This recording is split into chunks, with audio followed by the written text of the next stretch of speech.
Vaccination के बाद इस वेटिंग एरिया में 10 मिनट तक वेट करना था, लेकिन 10 मिनट तक वेट सिर्फ फर्स्ट डोज लेने के बाद ही करना था। सेकेंड डोज लेने के बाद कोई भी वेट करने की ज़रूरत नहीं थी।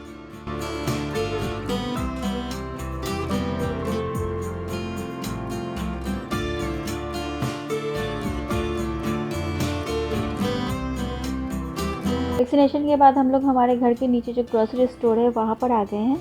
ऐसे में थोड़ा बहुत सामान लेना था और साथ में लेनी थी चाय, क्योंकि मॉर्निंग में हम लोग चाय पीकर नहीं निकले थे, तो इसलिए अभी चाय की बहुत ज़्यादा तलब हो रही है और इतना भी मन नहीं कर रहा है कि घर पर जाकर बनाकर पिए। तो अभी हम लोग यहाँ से चाय लेने वाले हैं। एक दिन में 1000 चाय बिक जाता है, मजाक है नहीं भैया।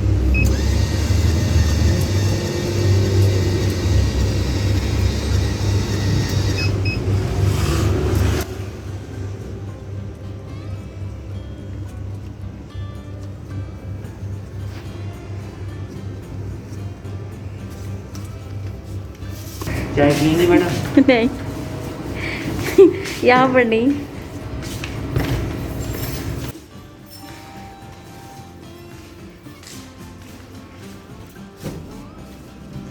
आपको क्यों पसंद है मशीन वाली चाय इतनी ज़्यादा?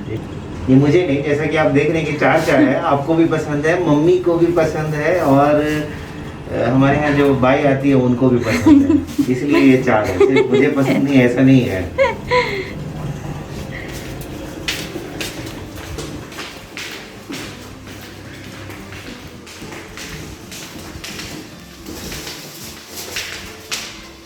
तो वैक्सीनेशन के बाद चाय वाली पार्टी हो रही है, चाय की पार्टी है।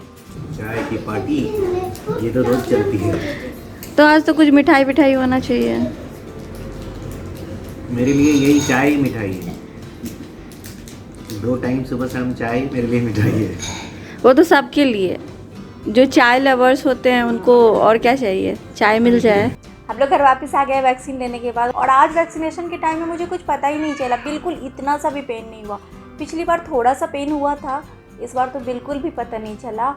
और एक बात आप लोगों से बोलना चाहती हूँ, वैसे मैं यहाँ पे कोई लेक्चर नहीं दूंगी, कोई ज्ञान की बात नहीं करूँगी, क्योंकि आप लोग तो ऑलरेडी सोशल मीडिया पे सब कुछ देखते हो, आपको सब पता है। लेकिन फिर भी मैं इतना बोलना चाहूँगी, मुझे नहीं पता जो न्यूज़ आ रही है वो सही है या गलत है। मैंने सुना है कि बहुत सारे डॉक्टर्स ऐसे जिन्होंने सेकेंड डोज भी लिया हुआ था बट वो इन्फेक्टेड हो गए, और बहुत सारी निगेटिव बातें भी आती है। तो मैं ये नहीं कह रही हूँ कि उन सब पे ध्यान दीजिए, बिल्कुल डर डर के रहिए, लेकिन एक बात ये भी है कि सेकेंड डोज के बाद बिल्कुल ऐसे नहीं रहना है कि सब कुछ पहले की तरह नॉर्मल हो गया। मैं बाकी लोगों को कोई ज्ञान नहीं दे रही हूँ, मैं अपनी बात बता रही हूँ कि मैंने सेकेंड डोज ले भी लिया है, फिर भी 5 दिन बाद, 6 दिन बाद या 10 दिन बाद से भी मैं, जैसे मैं पहले डर रही थी इस कोविड-19 सिचुएशन में, बाहर जाना तो मास्क पहनना, बेवजह कहीं इधर उधर नहीं जाना, हमेशा हैंड वॉश करना, सैनिटाइज़र यूज़ करना, तो वो सब मैं अब भी करने वाली हूँ। मैं ऐसे पूरी तरीके से फ्री होकर नहीं जीने वाली हूँ अभी, जब तक कि सब कुछ नॉर्मल नहीं हो जाता है। क्योंकि बहुत सारे लोगों को मैंने देखा है मेरे जान पहचान में, जिन्होंने फर्स्ट डोज लिया हुआ था वो भी इन्फेक्टेड हो गए। सेकेंड डोज का मुझे नहीं पता है, मेरे जान पहचान में ऐसे कोई लोग नहीं है कि जिन्होंने सेकेंड डोज लिया हुआ वो भी इन्फेक्टेड हो गए हैं। ऐसा मैंने पर्सनली नहीं देखा है, बट न्यूज़ में मैंने सुना है, तो मुझे नहीं पता कितना क्या सच है। लेकिन मैं प्रिकॉशंस जैसे ले रही थी वैसे ही अभी भी लेने वाली हूँ। तो यही सब है। और बच्चों को छोड़कर गई थी घर पर, उनकी दादी थी यहाँ, और अभी बज रहे दोपहर के 12:30। बच्चों को 3 बजे स्कूल भी भेजना है, तो जा रही हूँ अभी बाकी का सारा काम निपटाने। और मेरी मेड भी आई हुई है तो वो भी अभी काम कर रही है। तो यही सब है। जैसा कि आपको पता है कि मैं भी इंडिया वाले वीडियोस धीरे धीरे अपलोड कर रही हूँ, तो आज वहीं के कुछ वीडियोस आपके साथ शेयर करने वाली हूँ। जैसा कि मैंने आपको पहले बताया हुआ है कि मेरी mother in law government job में थी, तो वो भी रिटायर हो गई हैं फरवरी में, और हम लोग देवघर गए थे, तो वहाँ के भी कुछ क्लिप्स मैं आज ऐड करना चाहती हूँ, तो वो सब आप देखिए आज। और अगर वीडियो पसंद आए तो आपको पता है ना क्या करना है, वीडियो को लाइक कर देना है, और अगर चैनल को सब्सक्राइब नहीं किया तो चैनल को भी सब्सक्राइब कर देना है। तो चलिए फिर आपको वीडियो देखिए, और मैं आपसे मिलूंगी अपने नेक्स्ट वीडियो में। ये मेरी मदर इन लॉ के रिटायरमेंट वाले दिन के वीडियो क्लिप्स हैं। उनका रिटायरमेंट इसी साल फरवरी में हुआ था। पहले तो मैं आपको एक बात बता दूं कि ये फेयरवेल उस टाइम में दिया गया था जिस टाइम में कोरोना का प्रकोप थोड़ा कम हो चुका था, उस टाइम में फेयरवेल वगैरह हुआ था। वैसे एक बात तो है, और आप लोग भी मेरी इस बात से एग्री करोगे, इंसान जहाँ भी काम करता है, जो उसका वर्क प्लेस होता है, और अगर इतने लंबे समय तक कोई वहाँ से जुड़ा हुआ है, तो वो जगह इंसान के लिए दूसरे घर जैसा होता है। तो ऐसा ही मेरी मदर इन लॉ के साथ है। तो अपने ऑफिस को वो अपना दूसरा घर मानती थी, तो इसलिए रिटायरमेंट के दिन वो काफ़ी इमोशनल हो गई थी। अगर उनकी तबीयत खराब भी होती थी तो वो छुट्टी लेना पसंद नहीं करती थी, वो ऑफिस चली जाती थी, क्योंकि उनको लगता था कि अगर वो घर पे रहेंगी तो उनको और ज़्यादा फील होगा कि वो बीमार है। तो इसीलिए वो लोगों के बीच में अगर ऑफिस में रहेंगी तो उनको इतना फील नहीं होगा कि वो बीमार है। और उनका ऑफिस हमारे घर से बिल्कुल 5 मिनट की दूरी पर ही था।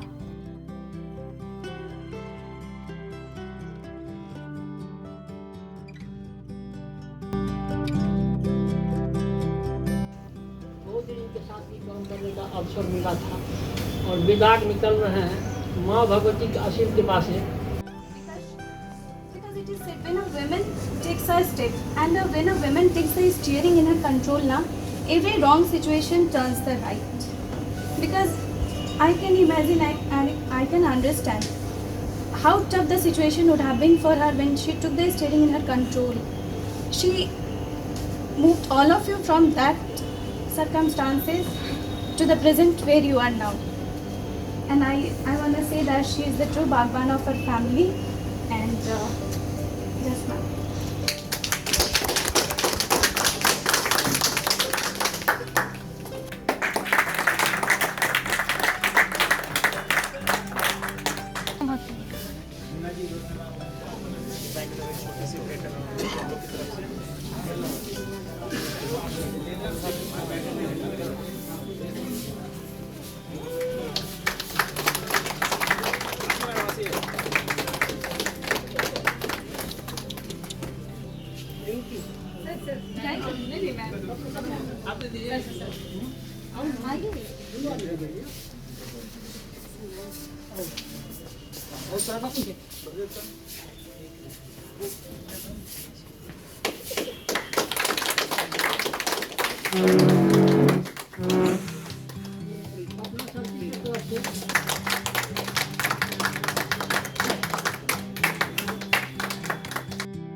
अभी जो आपने क्लिप्स में देखा था वो ऑफिस की तरफ से दी गई फेयरवेल पार्टी थी। और ये हमारे घर पे ऑफिस एम्प्लॉयज़ के लिए मेरी मदर इन लॉ ने एक छोटी सी पार्टी रखी थी।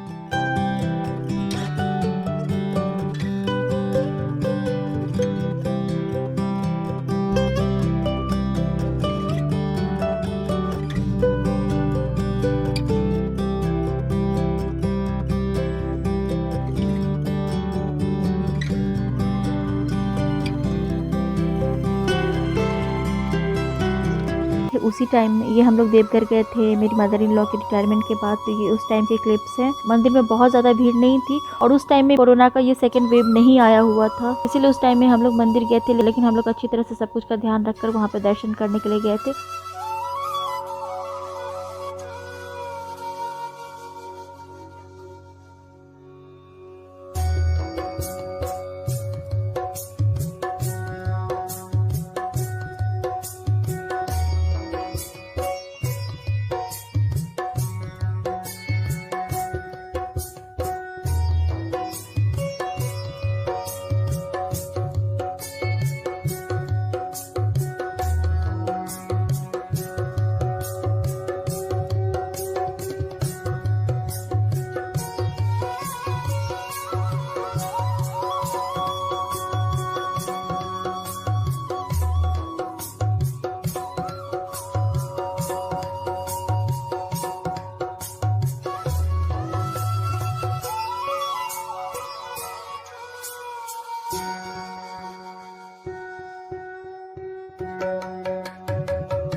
और जिस दिन हम लोग गए थे उसी दिन हमने अच्छे से पूजा वगैरह कर लिया और उसी रात हम लोग घर भी वापस आ गए थे। तो यही है मेरी आज की वीडियो। अब मैं मिलूंगी आपसे अपने नेक्स्ट वीडियो में, तब तक के लिए bye bye, thanks for watching.